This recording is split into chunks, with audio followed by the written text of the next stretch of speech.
Welcome to MapCrow, the RPG art show. My name is Kyle, and today we are building a better skeleton. Skeletons are, of course, completely perfect the way they are, but they don't really lend themselves to a sense of horror or dread or tension anymore. I feel like you can't go like 15 feet without seeing a skull somewhere these days. It is an easily recognizable icon, but it's also like on the back of, pickup trucks and on magic cards. We're kind of oversaturated in skull and skeleton iconography. So how do we kind of find the impact again? How can we kind of make this work in a shocking way that perhaps it once did? Well, the first thing we need to do is make our skeleton friend do something different that couldn't be done by a human.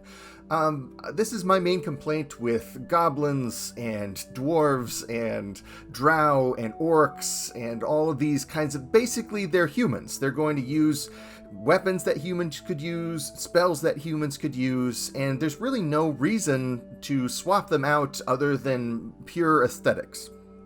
And the aesthetics are good. The aesthetics are wonderful. But here we also run into a problem. This icon of the skull is kind of inherently cute. Like, they always look like they are surprised. They always look like they are smiling. So they're kind of inherently goofy. So let's steer into that. Let's use that for our design.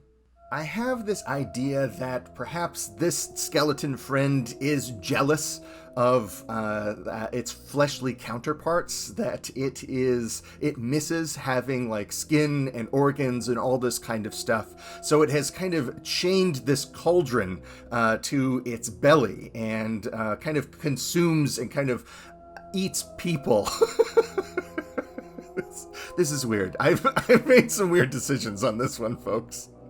Weird as it is, though, I guarantee if you bust this one out at the table and this is your big boss fight for the evening, they're always going to remember this giant skeleton who was trying to, stew them in a cauldron. And I can just imagine, this skeleton kind of like gobbling someone up, and they get into this crusty cauldron pot, and they're like, I can't get out. What do we do? And then it starts crawling towards an open flame, like a cooking fire, and then it starts dawning on people, oh no, we gotta get them out before they roast our pal alive! This is interesting for several reasons. It has a procedure that is immediately parsable once you kind of put all the symbols together. The big ladle and meat fork is also immediately recognizable, but there's this paradox, right?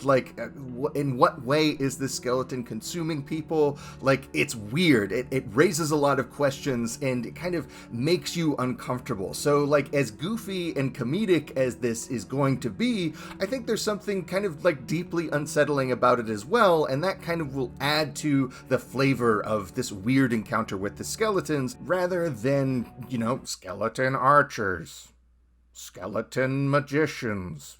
That's nothing. Why not just have archers and magicians? If we're doing skeletons, the skeletons should be doing weird things that humans wouldn't do.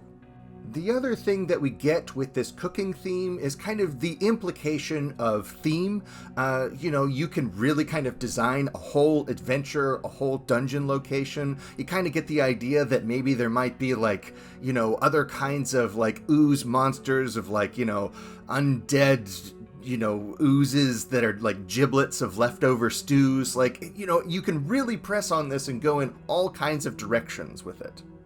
We could really kind of make a whole kind of system for, shattering different limbs with bludgeoning weapons or something like that. But because it's a giant skeleton, that wouldn't necessarily stop it. And, maybe it regenerates its limbs when it eats, extra leftovers around the kitchen or something like that.